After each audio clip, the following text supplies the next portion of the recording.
want me to tell you, is this member of Congress basically supportive of equal treatment under the law for lesbian, gay, bisexual, and transgender people or not? And I can only ask one question. The question I will ask is, well, what party is that? Not the person a member of. Because if that person is a Democrat, they are almost certainly with us at 80 to 100% of the issue. And if they're a Republican, they're almost certainly against us at 95 to 100% of the issue. That's true on other questions as well. Obviously, on some of the women's rights, it's not quite as stark. But there's also a very fundamental issue on the question of the role of the public sector.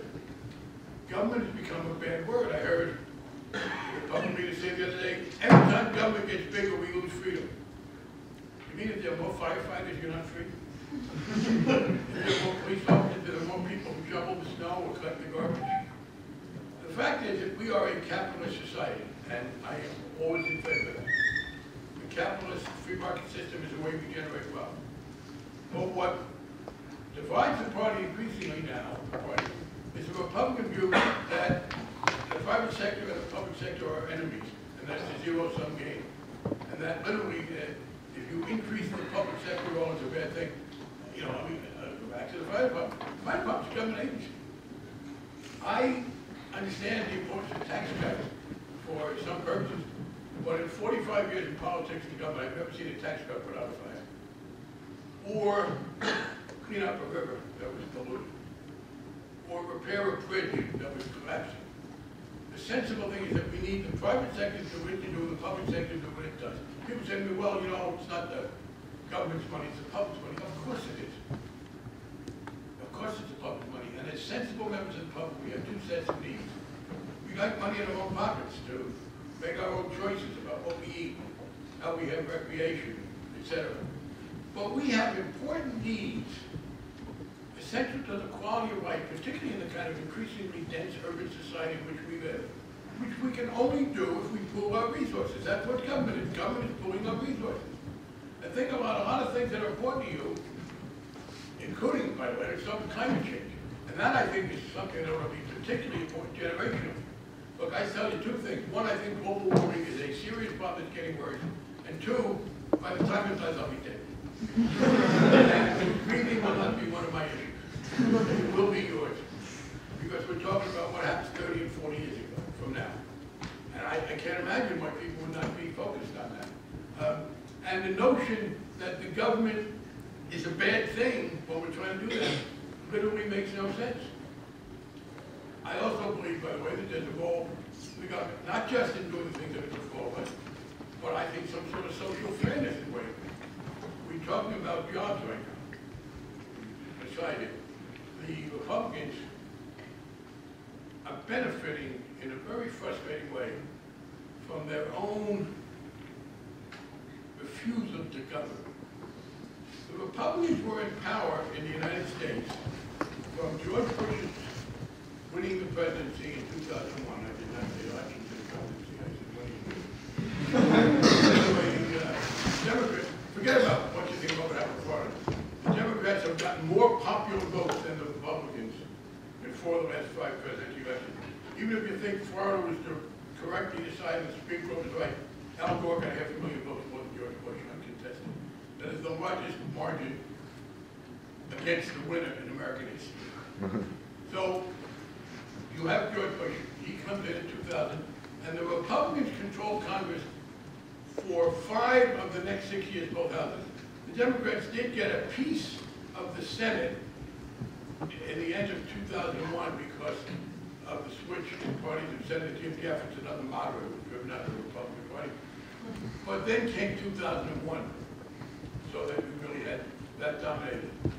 So from 2001 till 2006, the Republicans had, people may forget this, the Republicans like to blame the Democrats for it, but they had control of the presidency, the House, and the Senate during that period for a longer time than since the end of Lyndon Johnson's presidency. The last time you had one party in control of all 3, House, Senate, presidency, for that long, ended in 1968. And since 1969, for 40 years, that was the longest chunk of control. What's interesting is the extent to which they are now trying to divest themselves of responsibility for that.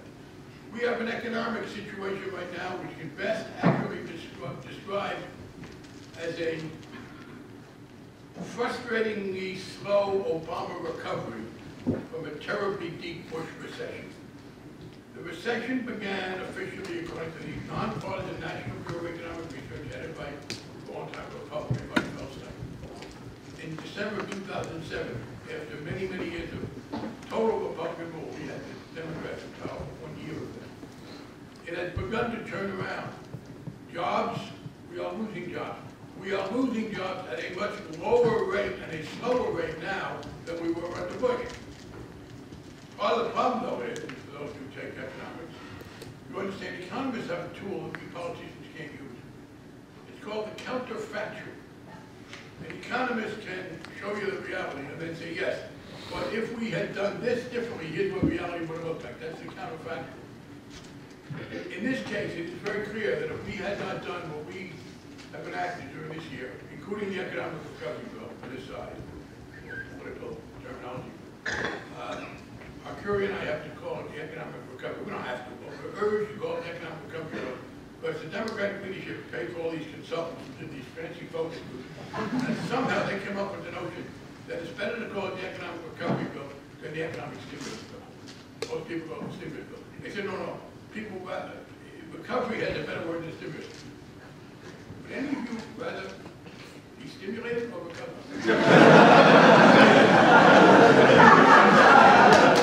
That came from. But anyway, if it had not been for the recovery bill, the unemployment would be much worse. But you can't get elected by telling the voters that things would have been worse if you had what you did. They have a more positive spin. I mean, nobody, I believe, has ever had printed up the bumper sticker that said things would have sucked worse without me. But that is in fact the case. Now, we are a little frustrated. I do believe that 6 months from now it's going to be clear that we have substituted a recovery for that recession. It will not have done as much as we'd like in jobs. Part of it, though, is that we had this Republican bump. The one mistake I thought the president made during the campaign was when he said that he was going to be post-partisan in his governance. Knowing how deeply right-wing the Republicans have been, I thought he was making a mistake. I thought he was setting himself a bar that he could not clear, because I knew that you had a terribly ideologically driven Republican Party. There are no more Chevy Pollers. There are no more moderate Republicans to work with. So he was setting himself up for failure there. And I did tell some of his staff when he said he was going to be post-partisan, that he was giving me post-partisan depression. So that he would suffer from it. And that's in fact happened. But to get the economic recovery bill through, we needed, not really, we wanted to get 60 votes in the Senate, we needed 3 Republican votes. We needed 1, but one of them wouldn't go home. They said that would be 3. They reduced the amount of money that went to state governments as the price of this bill by $25 billion. A fairly small part of the deficit overall.